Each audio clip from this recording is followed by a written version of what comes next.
Okay, peoples, this is Daniel, and then there was Warlock, Master of the Arcane. This is a preview edition, so noting this is not final product, there may be some added features and some other things. I had heard something about a multiplayer, which is this preview edition doesn't currently have. So just a note, preview, not final, may have some extra things. Now, this game reminds me a lot of Civilization 5. That's the big thing that everyone's saying about it right now. It's basically Civilization 5. It's got a hint of what feels like Heroes of Might and Magic in it as well. So yeah, aside from that, options are pretty basic. I mean, they got just your standard qualities for different textures, all that fun stuff. You can show tutorial, which I do recommend. It is kind of weird to get used to at the beginning, like to figure it out. It's actually really insanely simple once you know how it works. So let's just go ahead and I'll pop into a game. I've been playing for about an hour just to get the map going, just so I can show you more stuff rather than it starting over from the beginning and yeah, blah blah blah. So off we go. Now, it's a very entertaining game. It's gonna be releasing at, I believe, $20 on Steam, and I do recommend it. It's actually kind of fun. I'm enjoying it just for the little bit of play that I'm doing it right now. Yeah, we'll just leave it at that. You can take a look for yourself here as soon as this gets all going, and yeah. So as you can see, definitely with your building of world, it is RTS style. You build a world like in Civilization, your base and cities, and then you spread out from there and you get different buildings and stuff you can make that lets you create different units and such. So, and you can see I got guys spread all over the world right now, and this is only about an hour, probably an hour 15, maybe an hour 20 minutes of gameplay on this map, and it starts out from square one where you're just a small little bit down here. So first things first, oops, just so you could see, everything you need to do each turn pops up on the little side menu right here. It lets you know when something can be done. You can only build one building at a time per turn. Well, one building per city a turn, if you have the correct population, because you need a certain amount of population within your cities to build new buildings. Now right now I can build a new building. As you can see, it's in this city here. I can only build certain ones because I only have certain buildings already constructed. If I build a craftsman district, it'll give me the ability to build different buildings and the ability to get different units, and also it produces money, which you need to build things. And it even shows your upkeep on the different cities, how much you're spending on each city. And I'm actually down on a couple with my army because I have so many units, and then one of my Black Cliff, one of my other cities. And then you got production, which is actually all good. It's just a matter of food for your city and units. Then you got mana. Mana is used to cast spells in the game, because that's mainly what this game is all about, is magic and spells. You can use spells to buff your units and make them more powerful, to attack enemies and destroy them, to help out your units that might be getting overrun by them. And the more units that are in each grouping, the more powerful they are and the more damage they'll do. And as they get weaker, or as their health goes down, more units die, they get weaker and don't do as much damage. And then you got your research points. Researching spells, get new spells, get upgraded spells from ones you already have. Plain simple, easy, straight to the point. Now, that's city view, so if you go out, the spell menu is up here on the top left. The bottom left button is the spells that you currently have, and it'll have a green circle around them telling you whether or not you can cast them right now, including if the mana is showing green, you can actually cast it because you'll have the mana available, which I don't at the time for any spells since I'm at 0.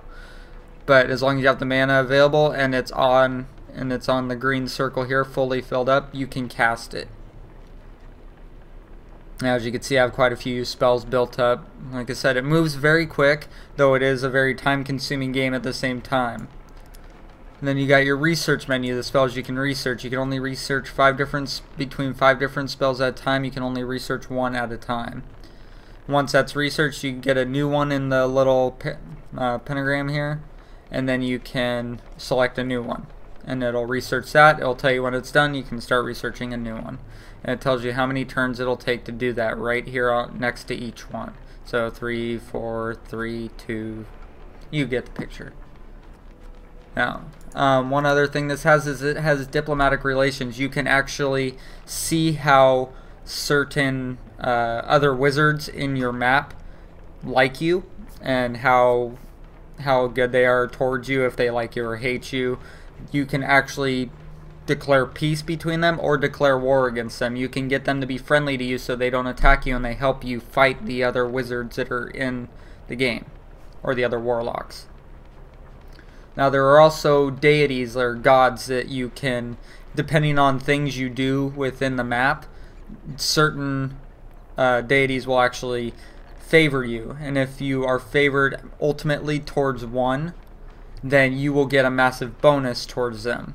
See, now like me, my current character has no stuff towards any of them right now, but you will get a massive buff from one if you're totally towards them, but on the opposite side of the scale, one that is completely against them will start sending people against you to kill you. So you got to be picky with how you do that. Now, as it goes, I could show you a quick couple turns here, but it's really, like I said, it's insanely simple once you know the basics. It's kind of weird at first, but if you at least watch this and you see how the turns work and how I just use this little taskbar menu over here on the side, it goes really fast. Right now on this turn I just have a bunch of unit orders. I got a ship here. You can assign to do whatever, but it's landlocked, so it's just like a lake. I can't move it anywhere. It's just more as a defensive maneuver against people attacking the city. And I got my flying galleon. Can fly around with that. One of the many units as you go through. You could just go to each unit, and if you have no units that really have any worries.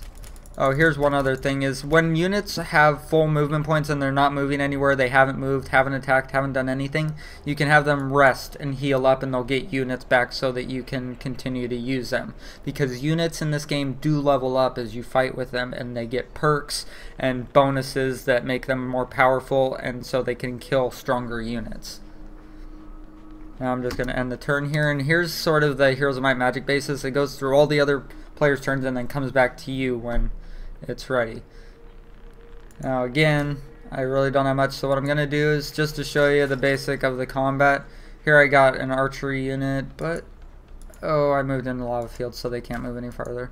Awesome! Let's see, who do I got? Got a couple up here. Might be able to attack with them. Oh, except the ranger. Archer units can attack from one square away, which I just screwed up. I moved too far, so I'm right next to him. Given archeries or ranged units cannot be attacked even if you're on the square next to him.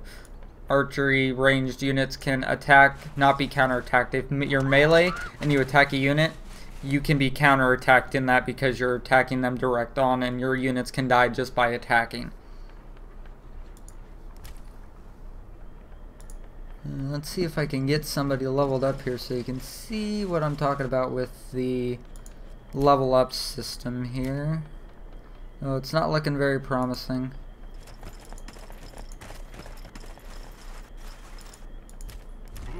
How far can he go?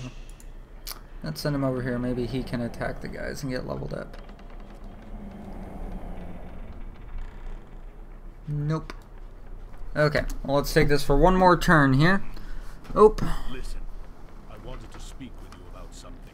Well, here's part of the diplomatic thing. It brings up like sort of like a trade window, and you can offer things or they'll give you things. But right now he's asking me for 165 gold. In order to keep the diplomatic stuff going, and so he's my friend because he, as far as I know, is pretty damn powerful at the moment. So I'm just going to go accept and give him the gold because I do have an overabundance of it, so whatever. If he keeps asking me for gold and I'm powerful enough, I'll take him on, but for now, we'll just keep it at that. Okay, so here you go. One of my units advanced. When you click as you can see, you can just click on the taskbar. It'll bring you right to the unit, and you can select the perk you want. Select a perk. You got on different level. As they gain levels, they'll get different perks that you can use to put onto them. In this case, you get Recon Specialist, either sight range +1, so they can see farther, resistances towards melee and missile attacks or archery, and then accurate shot. Your ranged attacks do 30% more damage. So we'll go ahead and go with 30% more damage because they're probably not going to get attacked too often, and they'll be defending more than that. It looks like I got a second unit that actually leveled up in that. So here's a melee unit. You got Cover Specialist. On rugged terrain they get a defense bonus, or Furious Charge they get a melee damage bonus, and Blade Wall a resistance to melee damage bonus. So for this one we'll go ahead and go with the resistance because melee, the skeletons take a lot of damage, so it's good to have an extra defense bonus. As you can see, I'm just going through like the building that completed, clicked on that, it went to the building that it completed on that city. But I mean, it tells you how many different units have things to do here. You can go through any of them, just keep clicking and find the unit you want. But for now we'll just archery these guys out, kill them, boom, dead. We'll go to the next closest unit. They can go in there and pillage this thing of all of its money. There you go, I just made most of my gold back I just spent on the other guy. So yeah, I mean, it's fun. I mean, if you like RTS, if you love Civilization 5, definitely pick this up because it's a lot of fun. Lots of hours of gameplay out of this. I mean, I'm just doing a huge map right now. I'm doing the biggest you can make. And actually right now I'll go back and I'll go to the beginning so you can see the map creation. You can actually create different size maps. You can create your hero, which is a big part of this. So hold on a second, we'll cross over and I'll show you that. Okay, so at the moment when you click new game, it'll bring you to this. The starting is the difficulty. It has all the way from relaxed, what's a strategy game, casual. Sure, I've heard about strategy games. Normal, I've played a few strategy games in my time. Challenging, I cringe not from a challenge. And then impossible. I am a strategy genius, bring on your worst. So yeah, that's the difficulty thing. And I'm not going to be starting, so whatever, I'll just throw it on impossible. Now here, it's an interesting menu, it's kind of cool, I like the look of it. So you got your world type, you got this from the smallest, you got islands where the places will be small and all the warlocks will be spread amongst these different islands and you'll have to use boats to get across. Then you got continents, which are a little bit bigger. You might have 2 mages on there. Supercontinent, 2 to 3 I'm guessing in the mages. And then you got supercontinents where the lands are huge and big and I don't think there's many islands if any. So yeah. Then you got the world size, small, medium, large, and oh my god, huge. Then you can actually, there you go, you can add additional worlds onto this, so additional lands. So you can have great lands that are, it's a huge world, and then you can make it so there's 6 additional worlds there. So holy crap, there's a lot there. There's a huge map that'll take hours upon hours to finish. And then you can have 8 different mages you have to beat out. So you can even turn the map type to from flat world to cylindrical. So you can have it a circle map where you can wrap around it or come around the other side and yeah, just defeat enemies from each side. So you can do either of that. Then the next menu, it'll come to the mage that you want. They have preset mages with preset perks that you get as bonuses, or you can go in and customize. You can pick what race you got. You can be human. I think that's beasts, but I'm not sure exactly. I haven't really tried that. And then they got zombies or the undead. Then from there you can choose a flag color from these. Usually I pick that one because I like that one. I like the color red and black.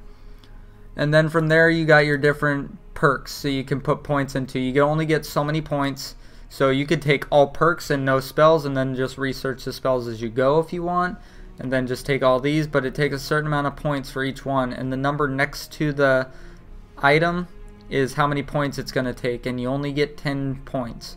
So you have to be choosing what you do. Now, I mean, you could take, you got Treasury, gives 100 at start. You got Mana Vault, gives 100 at start. Or is it plus, never mind, it's plus 100 mana, so yeah. Then you got all the other ones. Basic production increases on everything. You just have to choose what you want. Then you got your standard spells. Now favors are a little bit bigger bonuses.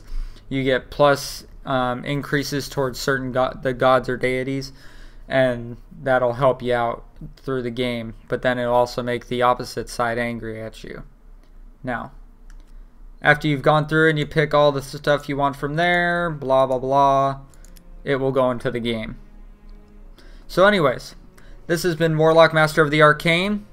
Today is currently the 7th, so tomorrow the game releases on the 8th. Remember, preview edition, not final product tomorrow. 20 bucks on Steam. Go ahead and pick it up if you like Civilization 5, and if not, even then, pick it up. It's cool. Lots of fun. I'll see you next time. Don't forget to subscribe. Talk to you later.